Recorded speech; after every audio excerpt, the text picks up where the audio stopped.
ಹನುಮಾನ್ ಚಾಲೀಸಾ ಪಠನೆ ಮಾಡಿದ್ದಕ್ಕಾಗಿ ಹಾಗೂ ಆ ಭಜನೆ ಹಾಕಿದ್ದಕ್ಕಾಗಿ ಹಿಂದೂ ಯುವಕನ ಮೇಲೆ ಹಲ್ಲೆ ಪ್ರಕರಣಕ್ಕೆ ಸಂಬಂಧಪಟ್ಟಂತೆ ಇವತ್ತು ಬಿಗುವಿನ ವಾತಾವರಣ ನಿರ್ಮಾಣ ಆಗಿದೆ ಬೆಂಗಳೂರಿನ ನಗರದ ಪೇಟೆಯಲ್ಲಿ ಅನ್ನೋದು ತಿಳಿದು ಬರ್ತಾ ಇದೆ. ಘಟನಾ ಸ್ಥಳಕ್ಕೆ ಶೋಭಾ ಕರಂದ್ಲಾಜೆ ಅವರು ಬಂದಿದ್ರು, ಬಟ್ ಅವರನ್ನ ವಶಕ್ಕೆ ಪಡೆಯುವಂತಹ ಕೆಲಸವನ್ನ ಪೊಲೀಸರು ಈಗಾಗಲೇ ಮಾಡಿದ್ದಾರೆ. ರಾಜ್ಯದಲ್ಲಿ ಹಿಂದೂಗಳಿಗೆ ಅನ್ಯಾಯ ಆಗ್ತಾ ಇದೆ ಅಂತ ಶೋಭಾ ಕರಂದ್ಲಾಜೆ ಅವರು ಆಕ್ರೋಶವನ್ನ ಹೊರಹಾಕಿದ್ದಾರೆ. ರಸ್ತೆಯಲ್ಲೇ ಕೂತು ಹಿಂದೂ ಕಾರ್ಯಕರ್ತರಿಂದ ಕೂಡ ಧರಣಿ ಆಗ್ತಾ ಇದೆ. ತೀವ್ರ ಸ್ವರೂಪದ ಪ್ರತಿಭಟನೆಗಳು ಆಗ್ತಾ ಇದೆ. ಅಲ್ಲಿ ದೃಶ್ಯಾವಳಿಗಳನ್ನ ನೀವು ನೋಡ್ತಾ ಇದ್ದೀರಾ. ಒತ್ತಾಯ ಪೂರ್ವಕವಾಗಿ ಹೇಗೆ ಶೋಭಾ ಕರಂದ್ಲಾಜೆ ಅವರನ್ನ ಎಳೆದಾಡ್ಕೊಂಡು ಕರ್ಕೊಂಡು ಹೋಗ್ಲಾಗ್ತಾ ಇದೆ ಅಲ್ಲಿ ಅಂತ ತೀವ್ರ ವಿರೋಧವನ್ನ ಕೂಡ ವ್ಯಕ್ತಪಡಿಸ್ತಾ ಇದ್ದಾರೆ. ಅವರು ಕೂಡ ಬಂದಿದ್ದಾರೆ, ಗಮನಿಸ್ತಾ ಇದ್ದಾರೆ ದೃಶ್ಯಗಳಲ್ಲಿ.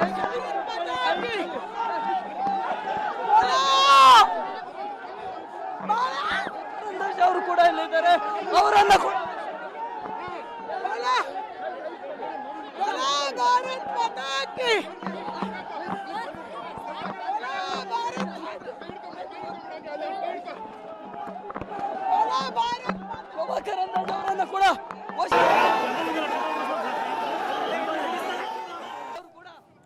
ನಿಗಿ ನಿಗಿ ಕೆಂಡವಾಗಿದ್ದಾರೆ ಶೋಭಾ ಕರಂದ್ಲಾಜೆ ಅವರು.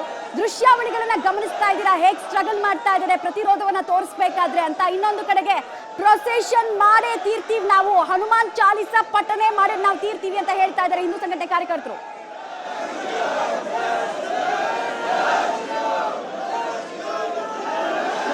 ಶ್ರೀರಾಮ್ ನಿಮ್ಮನ್ನ ಕಸ್ಟಡಿ ಪಡ್ಕೊಂಡು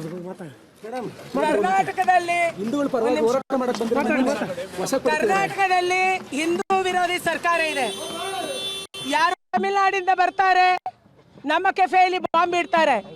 ಇನ್ಯಾರೋ ಬರ್ತಾರೆ ಪಾಕಿಸ್ತಾನ ಜಿಂದಾಬಾದ್ ಅಂತಾರೆ. ಇನ್ಯಾರೋ ಬರ್ತಾರೆ ಮಕ್ಕಳಿಗೆ ಆಸಿಡ್ ಹಾಕ್ತಾರೆ. ಅವರ ಮೇಲೆ ಯಾವುದೇ ಕ್ರಮ ಆಗಲ್ಲ.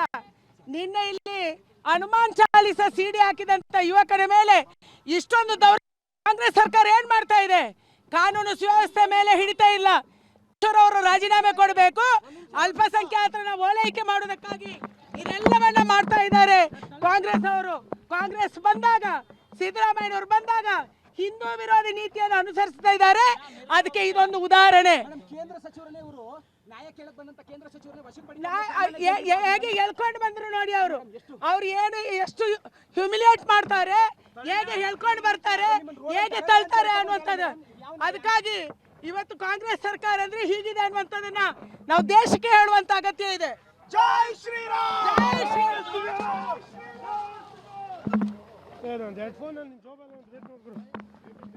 ಶೋಭಾ ಕರಂದ್ಲಾಜೆ ಅವರ ಮಾತಾಗಿತ್ತು ಇದು. ಒಂದು ಹಿಂದೂ ವಿರೋಧಿ ನೀತಿಯನ್ನ ಕಾಂಗ್ರೆಸ್ ಸರ್ಕಾರ ಅನುಸರಿಸ್ತಾ ಇದೆ. ಜೊತೆಗೆ ನನ್ನನ್ನ ವಶಕ್ಕೆ ಪಡೆದ ರೀತಿಯನ್ನ ನೀವು ಗಮನಿಸಿದ್ರಾ ಅಂತ ಕೂಡ ತಿಳಿಸಿದ್ರು. ಹ್ಯೂಮಿಲಿಯೇಟ್ ಮಾಡೋ ಹಾಗೆ ಕರ್ಕೊಂಡು ಬರ್ತಾರಲ್ಲ, ಇದು ಸರಿನಾ ಅನ್ನುವಂತಹ ಪ್ರಶ್ನೆಯನ್ನ ಕೂಡ ಕೇಳಿದ್ರು. ಸರ್ಕಾರ ಅಲ್ಪಸಂಖ್ಯಾತರ ಓಲೈಕೆಯಲ್ಲಿ ತೊಡಗಿದೆ ಅನ್ನೋದು ಶೋಭಾ ಕರಂದ್ಲಾಜೆ ಅವರ ಕಿಡಿ ನುಡಿ ಆಗ್ತಾ ಇದೆ. ಡೀಟೇಲ್ಸ್ ಕೊಡ್ತಾರೆ ಪ್ರಕಾಶ್, ನೇರ ಸಂಪರ್ಕದಲ್ಲಿ ಜಾಯ್ನ್ ಆಗ್ತಾ ಇದ್ದಾರೆ. ಪ್ರಕಾಶ್, ಈಗ ಸಿಚುವೇಶನ್ ಹೇಗಿದೆ ಎಕ್ಸ್ಪ್ಲೈನ್ ಮಾಡ್ತಾ ಹೋಗಿ. ಎಷ್ಟು ಜನ ಬಿಜೆಪಿ ನಾಯಕರನ್ನ ವಶಕ್ಕೆ ಪಡೆಯೋ ಕೆಲಸ ಇಲ್ಲಿ ತನಕ ಆಗಿದೆ ಅಂತ? ಮಮತಾ, ಪ್ರತಿಭಟನೆ ಕಿಚ್ಚು ಮತ್ತೆ ಹೆಚ್ಚಾಗ್ತಾ ಇದೆ. ಈಗಾಗಲೇ ಪ್ರಮುಖ ನಾಯಕರನ್ನ ವಶಕ್ಕೆ ಪಡಿತಾ ಇದ್ದ ಹಾಗೆ ಮತ್ತಷ್ಟು ಪ್ರತಿಭಟನಾಕಾರರು ಕೂಡ ಸ್ಥಳದಲ್ಲಿ ಜಮಾವಣೆ ಆಗ್ತಾ ಇದ್ದಾರೆ.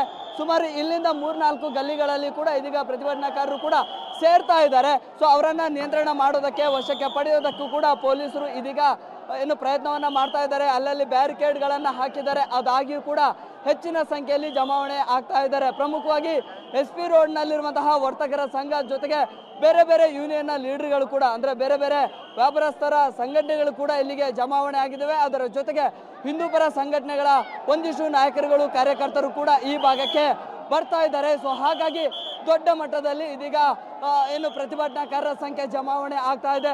ಪೊಲೀಸರು ಮಧ್ಯದಲ್ಲಿ ಅವರನ್ನ ಮನವೊಲಿಸುವಂತಹ ಕೆಲಸವನ್ನ ಮಾಡ್ತಾ ಇದ್ದಾರೆ. ಅದು ಯಾವುದೂ ಕೂಡ ಆಗ್ತಾ ಇಲ್ಲ. ಪ್ರಮುಖವಾಗಿ ಆ ಗಲ್ಲಿಗಳ ಮಧ್ಯದಲ್ಲಿಯೇ ಇದೀಗ ಬ್ಯಾರಿಕೇಡ್ಗಳನ್ನ ಹಾಕಿ ಅವರನ್ನ ಚದುರಿಸುವಂತಹ ಕೆಲಸವೂ ಕೂಡ ಆಗ್ತಾ ಇದೆ. ಆದ್ರೆ ಅದು ಯಾವುದಕ್ಕೂ ಕೂಡ ಪ್ರತಿಭಟನಾಕಾರರು ಒಪ್ತಾ ಇಲ್ಲ. ಪ್ರಮುಖವಾಗಿ ಇಂತಹ ಘಟನೆಗಳು ಒಂದು ಬಾರಿ ಅಲ್ಲ, ಸಾಕಷ್ಟು ಬಾರಿ ಆದ್ರೂ ಕೂಡ ಯಾರು ಕೂಡ ಪೊಲೀಸರು ಕ್ರಮವನ್ನ ತೆಗೆದುಕೊಳ್ಳಿಲ್ಲ. ಈಗ ಪ್ರತಿಭಟನೆ ಮಾಡಿದ್ರೆ ಅದನ್ನ ಹತ್ತಿಕ್ಕುವಂತಹ ಕೆಲಸವನ್ನ ಮಾಡ್ತಿದ್ದಾರೆ ಅನ್ನುವಂತ ಆಕ್ರೋಶವನ್ನ ಹೊರ ಹಾಕ್ತಾ ಇದ್ದಾರೆ. ಗಮನಿಸ್ತಾ ಇದ್ರಿ ದೃಶ್ಯಗಳಲ್ಲಿ. ಈಗ ಹಿಂದೂ ಸಂಘಟನೆ ನಾಯಕರುಗಳು ಕೂಡ ಈಗ ಹನುಮಾನ್ ಬಾವುಟವನ್ನ ಹಾರಿಸಿ ಜೈ ಶ್ರೀರಾಮ್ ಅನ್ನುವಂತಹ ಘೋಷಣೆಯನ್ನ ಮೊಳಗಿಸ್ತಾ ಇದ್ದಾರೆ. ಪೊಲೀಸರು ಮಧ್ಯದಲ್ಲಿ ವಿಸಲ್ ಅನ್ನ ಹಾಕಿ ಚದುರಿಸುವಂತಹ ಕೆಲಸವನ್ನ ಕೂಡ ಮಾಡ್ತಾ ಇದ್ದಾರೆ. ಆದ್ರೆ ಅದು ಯಾವುದು ಕೂಡ ಆಗ್ತಾ ಇಲ್ಲ. ಈ ಸಿದ್ದನಗಳಿಂದ ಮುಂಭಾಗಕ್ಕೆ 3-4 ಗಲ್ಲಿಗಳಿದಾವೆ. ಆ ಭಾಗದವರೆಗೂ ಕೂಡ ಕಂಪ್ಲೀಟ್ ಆಗಿ ಜನ ಸೇರ್ಕೊಂಡಿದ್ದಾರೆ. ಇಲ್ಲಿಂದ ಕದಲೋದಿಲ್ಲ ಅಂತ ಹೇಳಿ ಸ್ಟ್ರಕ್ ಆಗ್ತಾ ಇದ್ದಾರೆ. ಈಗಾಗಲೇ ಶೋಭಾ ಕರಂದ್ಲಾಜೆ ಅವರನ್ನ ಕೂಡ ವಶಕ್ಕೆ ಪಡೆದ್ರು. ಆ ನಂತರ ಪ್ರತಿಭಟನಾಕಾರರು ಮತ್ತಷ್ಟು ಆಕ್ರೋಶಕ್ಕೆ ಒಳಗಾಗಿದ್ದಾರೆ. ಶಾಂತಿಯುತವಾಗಿ ಪ್ರತಿಭಟನೆ ಮಾಡ್ತಾ ಇದ್ವಿ, ನಮ್ಮನ್ನ ಹತ್ತಿಕ್ಕುವಂತ ಕೆಲಸ ಮಾಡ್ತಾ ಇದ್ದಾರೆ ಅನ್ನುವಂಥ ಆಕ್ರೋಶ ಅವರು ಹಾಕಿದ್ರು. ಅದಾದ ನಂತರ ರಸ್ತೆಯ ಮಧ್ಯದಲ್ಲಿ ಹನುಮಾನ್ ಚಾಲೀಸವನ್ನ ಪಠನೆ ಮಾಡೋದಕ್ಕೆ ಮುಂದಾದ್ರು. ಒಂದಿಷ್ಟು ಜನರನ್ನ ಅಗೈನ್ ಮಾತನಾಡಿಸುವಂತ ಕೆಲಸವನ್ನ ಕೂಡ ಮಾಡ್ತೇನೆ. ಸರ್ ಹೇಳಿ, ಪ್ರತಿಭಟನಾಕಾರರು ಎಲ್ಲರನ್ನು ಕೂಡ ವಶಕ್ಕೆ ಪಡೆಯಲಾಗ್ತಾ ಇದೆ, ಅನುಮತಿ ತಗೊಂಡಿಲ್ವಾ ಹೇಗೆ?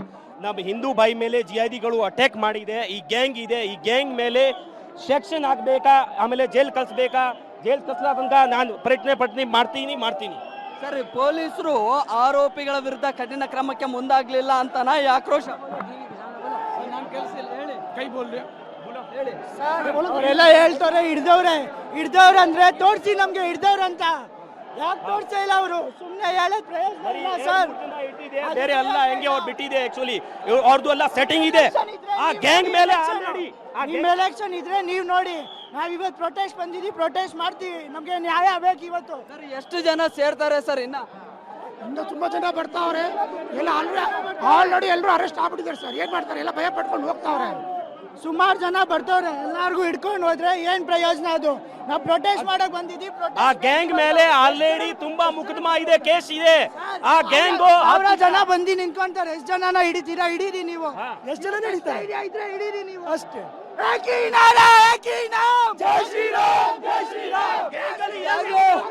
ಹೆಚ್ಚಿನ ಸಂಖ್ಯೆಯಲ್ಲಿ ಪ್ರತಿಭಟನಾಕಾರರು ಸರ್.